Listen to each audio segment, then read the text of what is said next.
Hello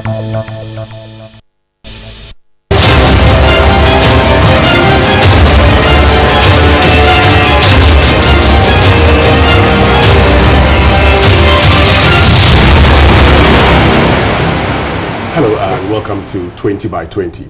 Now, as part of TV3's 20th anniversary, we're speaking to 20 most eminent Ghanaians to find out their thoughts about Ghana's development and also have a feel of what their, past experiences have been.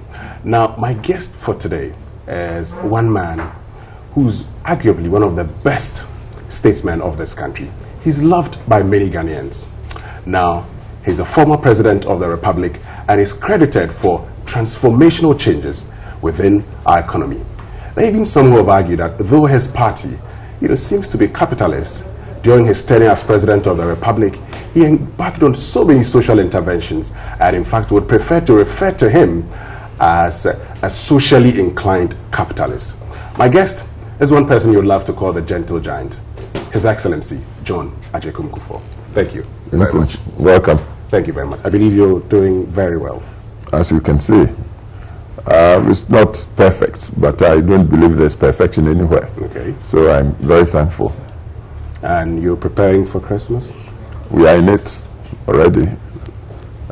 So we take it as it comes. Okay. For you, what do you say is the significance of Christmas? Well, depending on your religion, you would agree that, say, for Christians, perhaps it's the beginning of it all. It's when we believe our Messiah was born, and so we celebrate it not only in Ghana but all over the world.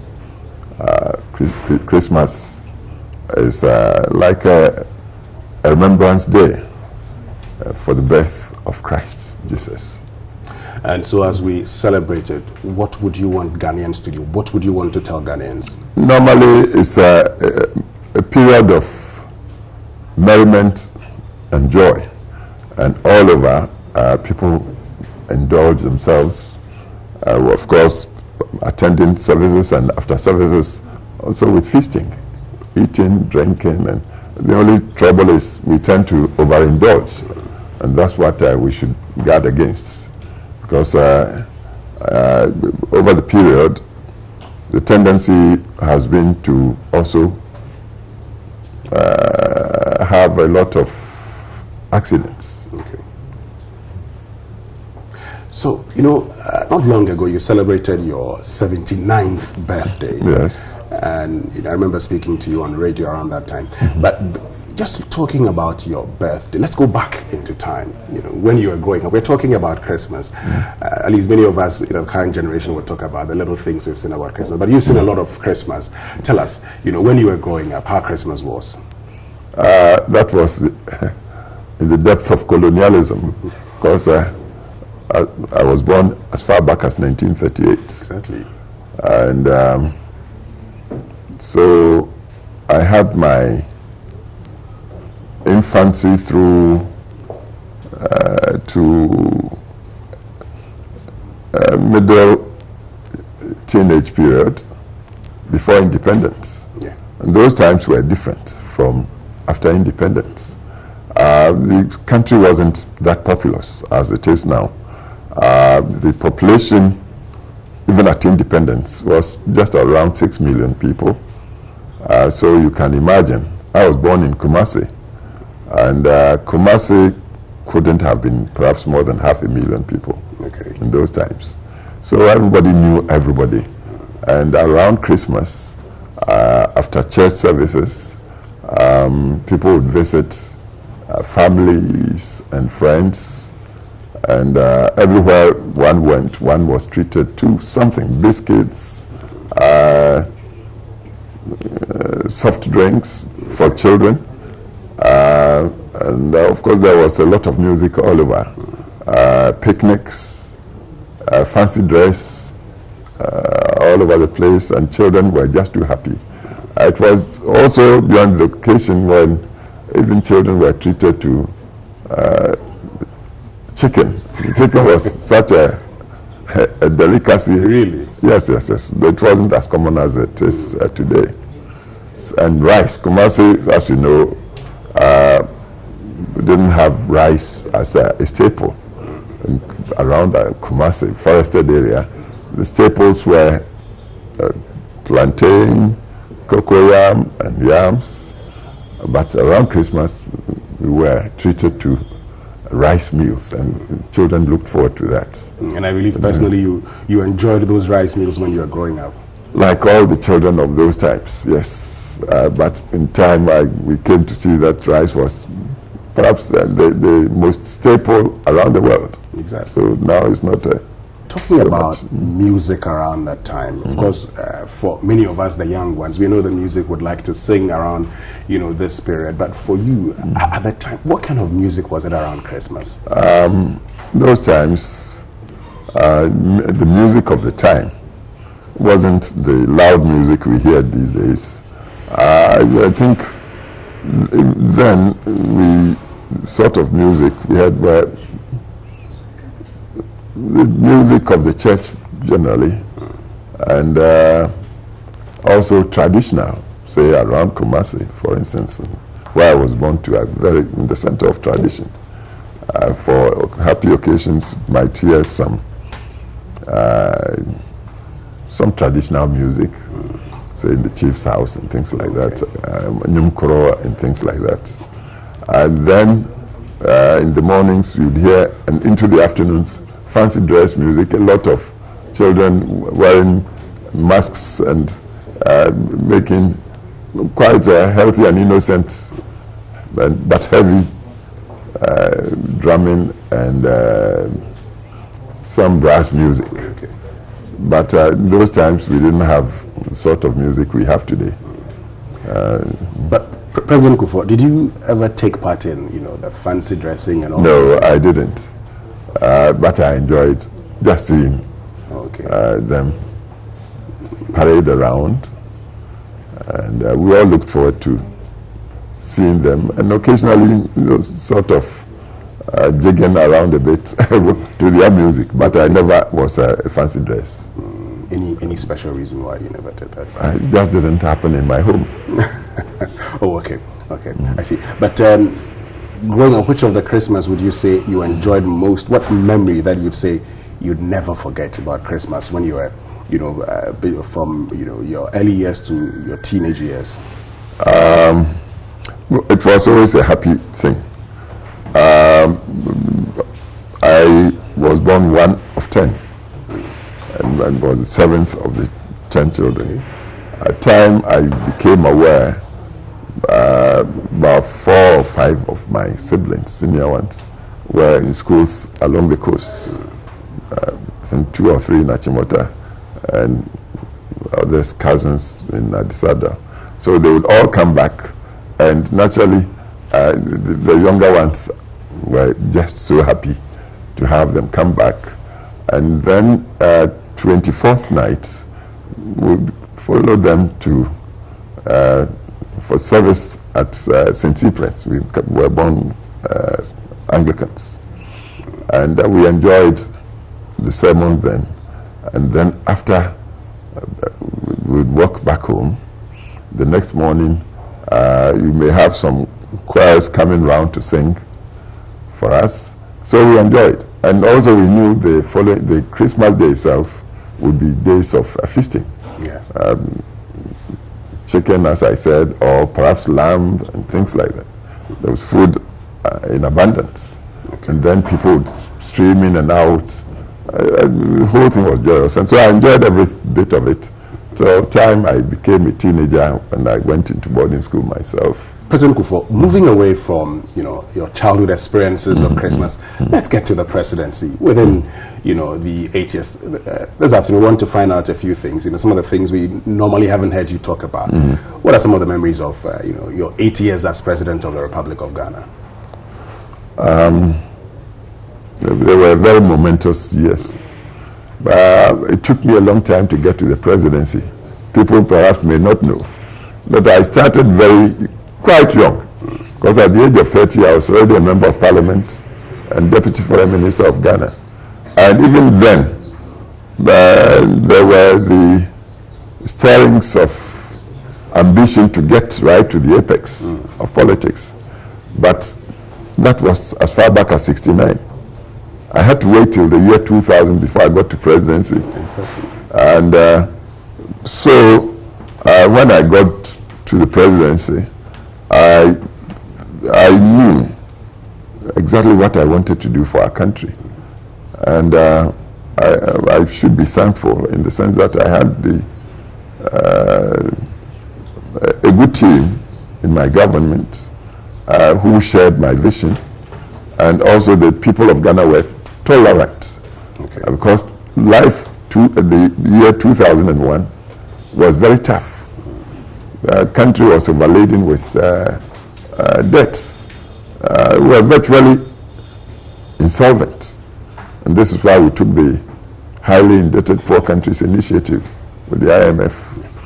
But things came together so well, and because the team focused and was very disciplined. So we rolled quickly to get out of the Highly Indebted Poor Countries Initiative in record time. That was acknowledged around the world. Yeah. Within 2-3 years, we had finished with that, and that led to the huge debt forgiveness by the creditors of Ghana.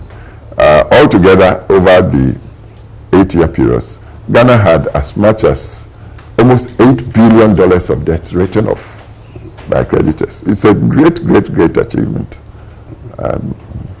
by our government. Okay. That really gladdened me. And with that atmosphere, creditors or investors started rushing into Ghana. And not only that, banks wanted to come in here. When we started, Ghana didn't have more than about 7 banks. Yeah. Time we were going out, we had almost 30 banks. And they had started competing among themselves, chasing people to come for credit, something that never happened in our country before. So the atmosphere really was sweetened and very hopeful. Cocoa, that had been the lifeblood of our country. When we came in, farmers had started cutting off their trees to go and plant things like citrus, oranges, because while government had been cheating the farmers for as long as anybody could remember, the farmer was given not bigger than 30 to 40% of the international market price. So when we came in, we decided within the first year to turn the tables around, give the bigger portion of the price to the farmer. After all, it wasn't the government that acquired the land for the farmers for them. It wasn't the government that looked after the farms for the farmers. Government was not giving credit to the farmers, and yet government was taking the lion's share of the international price to develop our country for the benefit of all of us. But to sustain cocoa farming, my government decided to give the bigger portion so as to get the farmers to continue to tend their farms and to even increase production. Okay. With that policy where we gave the farmer something like 60%, with the state retaining a smaller portion, within 3 years, production of cocoa jumped. The produce jumped from something like 350,000 tons 2001 to over 730,000 tons by 2005. Again, all-time record in the almost 100 years of cocoa production in this country. That had a knock-on effect on agriculture generally, and so the country didn't suffer anything like food shortages and farming. Okay. And the wealth spread all over the economy, and the message went abroad. Ghanaians outside wanted to come back home. The remittances from Ghanaians outside kept on increasing. At a point, I think they nearly touched something like 4 billion, yeah.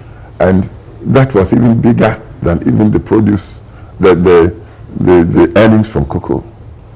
So everything came together so nicely, and I was enjoying myself because, as I said, it took me a long time to get there. And when I got there, And I had promised during the campaign 2000 to usher in the golden age of business for Ghana, and the framework, economic framework we put in place really attracted investors to come. The bankers came in, explorers for cocoa, for gold, oil. Even for gold. They brought Newmont to Ghana. Newmont then was the biggest gold producer in the United States of America. Newmont is a reality, a fact of life here today. The other gold mining companies, Gold Fields, Boise, we worked with all of them, and they contributed. Then when you look at oil, for instance, Ghana had been searching for oil since 1896 without success. The first time there was a smattering, if I may put it, just a slight showing that there might be commercial oil in Ghana was around 1971, in Buzia's time, where oil was struck off the shores of Sopo. Unfortunately, it proved to be a 9-day wonder, because within the year or so, Buzia's government was overthrown by soldiers, as you know, and the oil vanished, never to come back. So we came back to power year 2001, and then I said GNPC should focus on its core business of searching for gold, rather than giving credits to cocoa farmers and salt workers, and all presumably in anticipation of our finding oil. But that was not, they were diversions. So I said, stop everything, just focus on finding oil. Look at the terms of engagement with explorers. And we sought advice from the Commonwealth Secretariat and focused on that. And the companies that came in to explore, Cosmos, Talo, Hess, Vitor, we were liberal. We just wanted to prove there was oil here commercially. And again, thankfully, the first attempts by Cosmos proved successful. That's how we have the Jubilee oil field. Talo came in a big way, and now it's Talo that's leading the pack. But I know that the others, Hess, and everybody is striking in their own way. And I don't think there's going to be a turn back.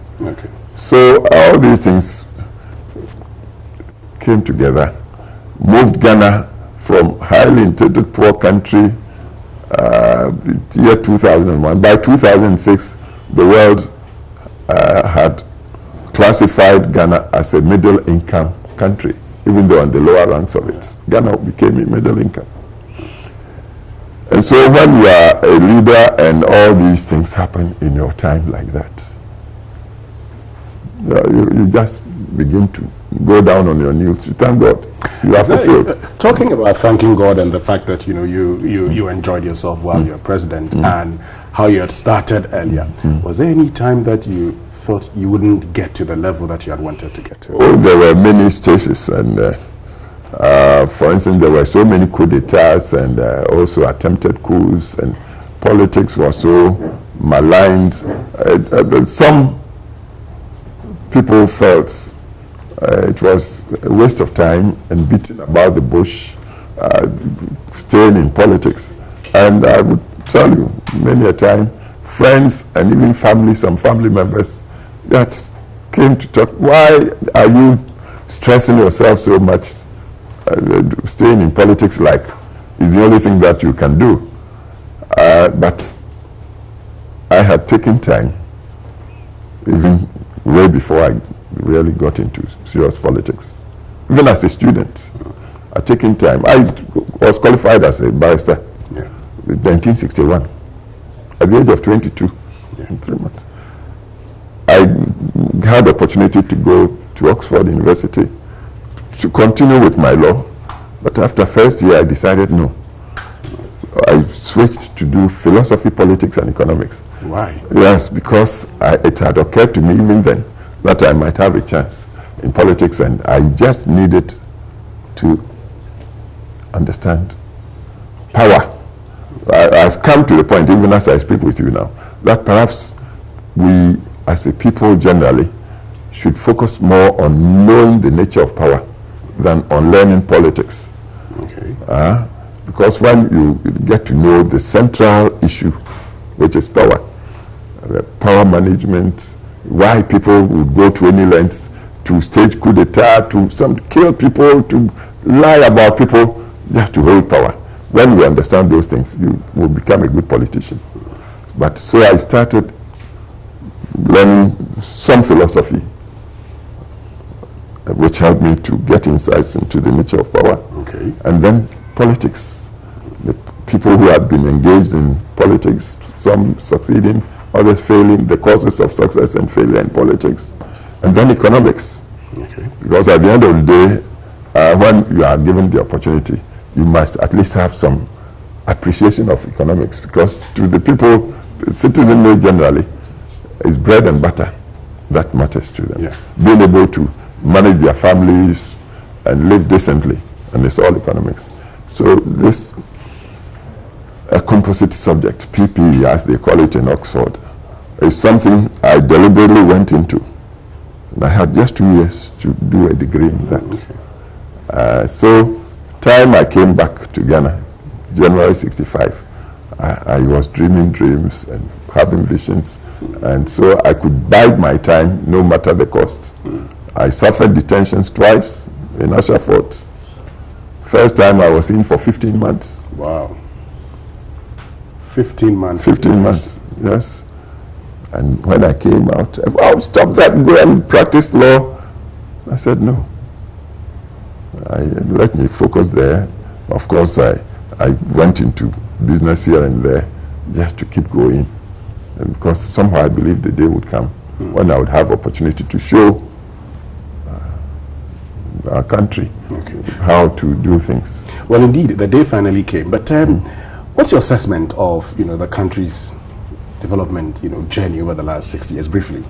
We could have done far better than we did.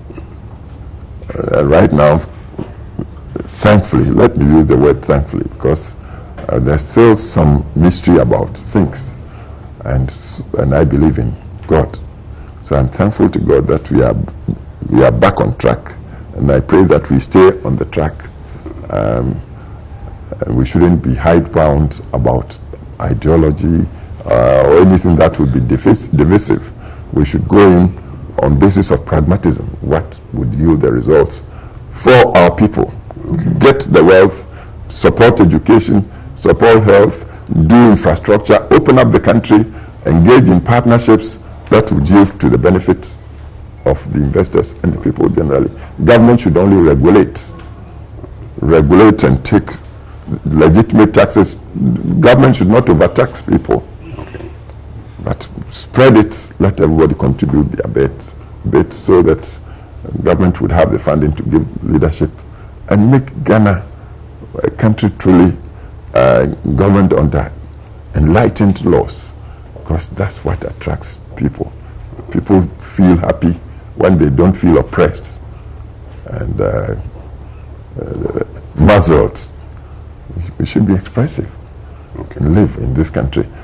So we are on track, and we should stay on track, and Ghana will do very well.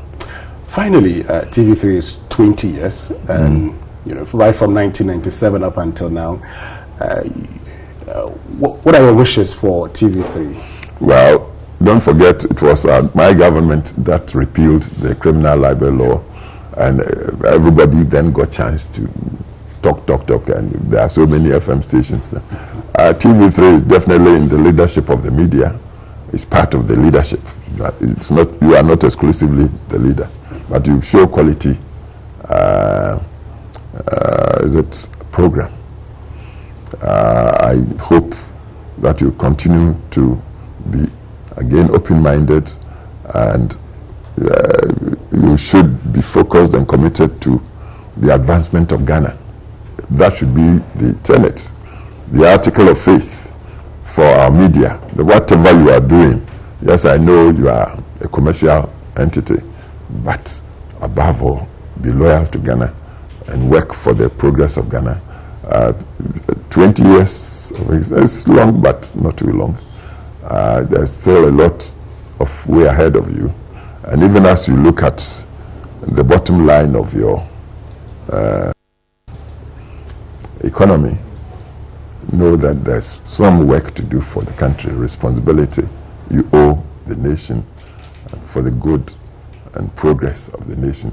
And if you do that, then you have my blessing, you have my support. President Kufuor, yes. It's been great having you. Thank you. I'm happy. You okay? Thank you. Winston, nice meeting you. Thank you. All right, so that's all from us today on 20 by 20 with me, Winston. I'm on behalf of the team. Thank you very much for joining us. Do have a lovely weekend.